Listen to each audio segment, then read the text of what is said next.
دوسری تواریخ اور اس کا 22واں باب جو 12 آیات پر مشتمل ہے۔ اور یروشلیم کے باشندوں نے اس کے سب سے چھوٹے بیٹے اخزیہ کو اس کی جگہ بادشاہ بنایا، کیونکہ لوگوں کے اس جتھے نے جو عربوں کے ساتھ چھاؤنی میں آیا تھا سب بڑے بیٹوں کو قتل کر دیا تھا۔ سو شاہ یہودہ یہورام کا بیٹا اخزیہ بادشاہ ہوا۔ اخزیہ 42 برس کا تھا جب وہ سلطنت کرنے لگا، اور اس نے یروشلیم میں 1 برس سلطنت کی۔ اس کی ماں کا نام عتلیہ تھا جو عمری کی بیٹی تھی۔ وہ بھی اخیب کے خاندان کی راہ پر چلا، کیونکہ اس کی ماں اس کو بدی کی مشورت دیتی تھی، اور اس نے خداوند کی نظر میں بدی کی جیسا اخیب کے خاندان نے کیا تھا، کیونکہ اس کے باپ کے مرنے کے بعد وہی اس کے مشیر تھے، جس سے اس کی بربادی ہوئی، اور اس نے ان کے مشورے پر عمل بھی کیا۔ اور شاہ اسرائیل اخیب کے بیٹے یہورام کے ساتھ شاہ ارام حزائیل سے رامات جلاد میں لڑنے کو گیا، اور ارامیوں نے یہورام کو زخمی کیا،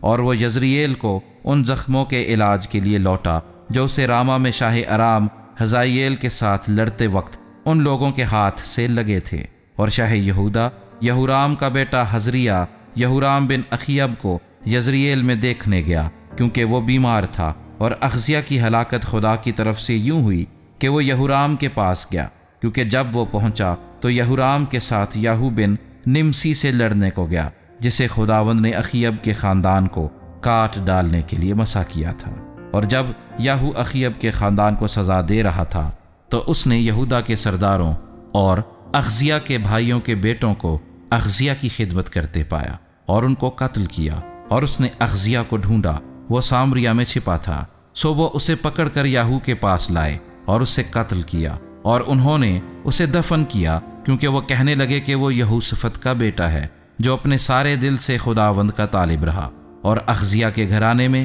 سلطنت سنبھالنے کی طاقت کسی میں نہ رہی۔ جب اخزیہ کی ماں عتلیہ نے دیکھا کہ اس کا بیٹا مر گیا تو اس نے اٹھ کر یہودا کے گھرانے کی ساری شاہی نسل کو نابود کر دیا۔